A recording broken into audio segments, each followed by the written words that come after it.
Okay, That's my understanding. saying good stuff. Okay, we've got an inductor and a capacitor in series. And that's all. So somehow we charge up the capacitor, let's say, and then take the source away and let the thing oscillate. We assume we have no resistance, which is, of course, never so. But we're going to assume that. Yeah, I mean, we can. You know, we don't have the means to do this with superconducting elements. But if we did, we could. Sorry. Okay, so for the loop, for this loop,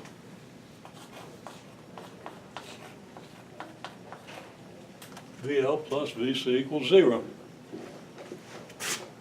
So, as you were saying, the rate of change of current multiplied by the inductance, I think you got that, okay, in your discussion, gives you the voltage across the inductor, right? And Q over C voltage across the capacitor, okay? Well, I is just dQ dt, right? So this is really just L Q double prime plus Q equals 0, plus Q over C, which is just Q double prime plus Q over LC equals 0. So Q double prime equals negative Q over LC. Solution.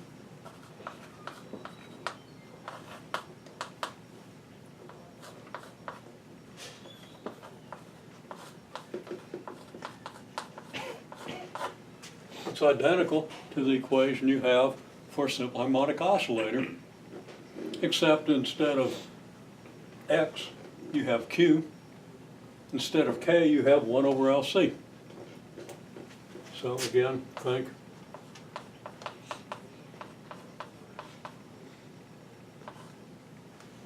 it's just analogous to this with this solution, which I showed you years ago. That would be an MX double prime, right? Yeah, it was negative K over M, right? Okay? And omega in this case was the square root of K over M for reasons that are easy to verify. Better part of a year ago, I asked most of you to be able to do that, right? I'm hoping it's sinking in because a lot of stuff seems to be. It's taken a while, longer than it should have, but you know, I think it's getting there. So anyhow, you should be able to easily accept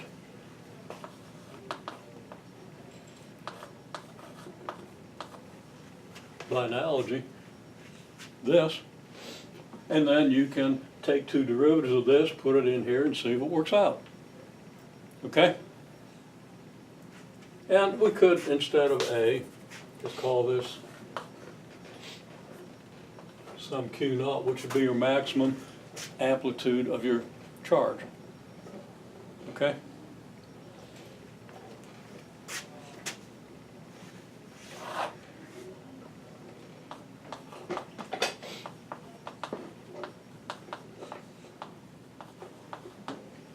Q naught your maximum amplitude. Okay? So that's how you get the frequency of the oscillation.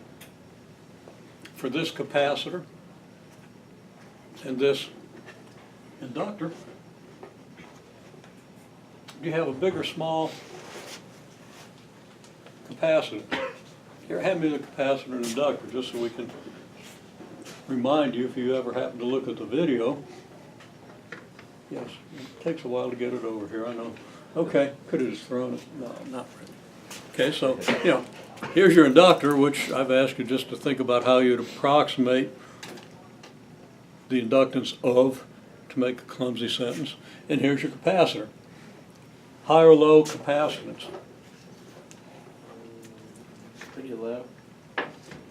Could be what? It's pretty low, isn't it? I don't know, let's see. It's charge to voltage, right?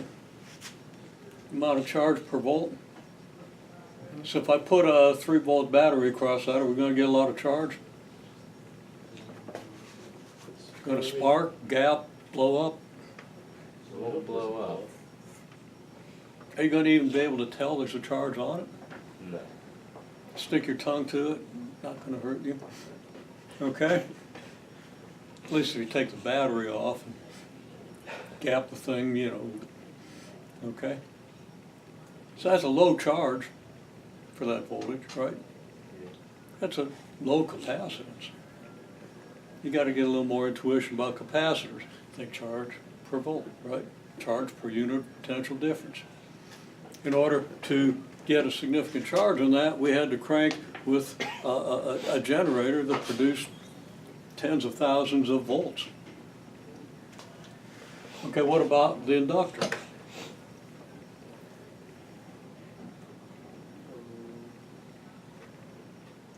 A lot of inductance, a little bit of inductance. A little bit. Yeah, just a little bit. I mean, if you put a charge on that thing, of course, you know, we didn't get to do it, unfortunately. You can still come in and play around with the interfaces. But that inductor, if we hook it up to a source, it's instantly, as far as we can tell, going to be carrying the circuit. There's no delay. Well, if you got a high inductance, you're going to have a delay because you're going to have a back voltage to LDI/dt. If this is big, then di/dt can't be that big. Okay? Depending on your resistance and other things. Okay? But that's kind of the intuitive idea. So we have very small l, very small c, which gives us what? What can we then say about omega? It's big. Huh? Very large. Yeah. Large omega, which means what about frequency? You have a large frequency. A high frequency, yep. Okay? So, okay. Now, if we do this in the real world,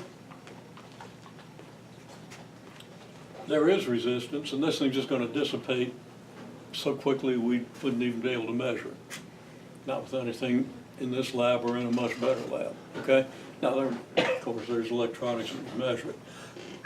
But what we do then, and we can't go into the details of how amplifiers work, okay? It's way beyond the scope of the course. That's for an electronics course, okay? But there's circuitry, involves transistors and stuff, that will take whatever this thing does in the short time that it actually produces a signal and amplifies it and feeds it back and feeds this thing at its resonant frequency. Okay? And then we can hook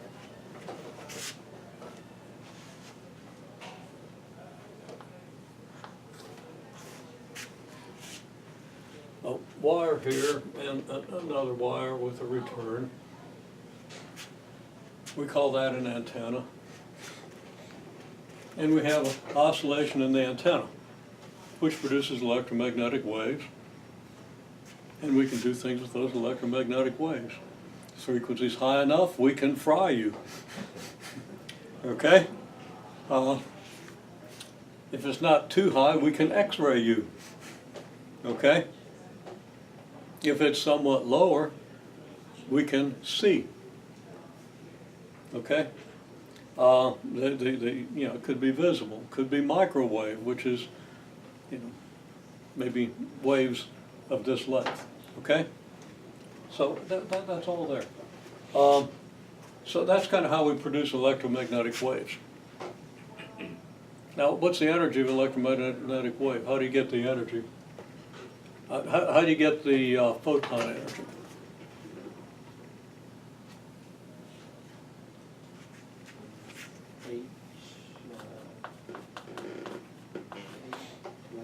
Very simple relationship.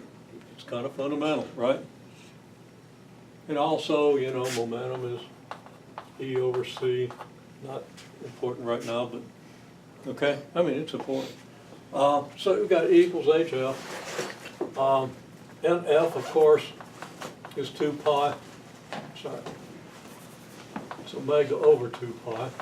time required to complete a unit circle at this many radians per second, basically, right?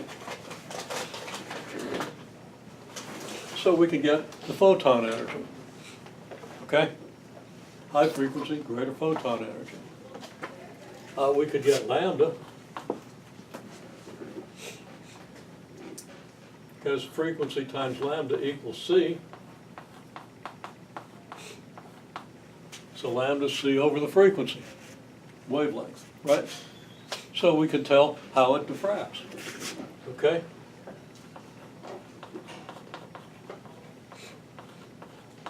Run that through 2 slits and do what we know how to do for 2 slits. Make sense? So we get all that just by looking at this stupid little unevenly wrapped bolt and estimating what its inductance might be, and this little tiny capacitor estimating what its capacitance might be. So I suspect that with the tiny capacitance and inductance we have there, we're going to get some pretty powerful photons. How would this interact with an atom, hydrogen atom, photon of this whatever energy?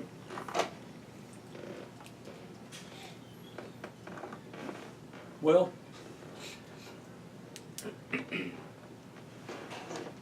you know, you've got the basic model, the Bohr model. It's not a quantum mechanical model, which is ultimately what you want to use. But just to get the idea, you got the quantization, right? The angular momentum is quantized in the way we've seen, okay? Multiple of h, okay? And you just have orbital motion, which you should understand quite well with potential and kinetic energy, okay?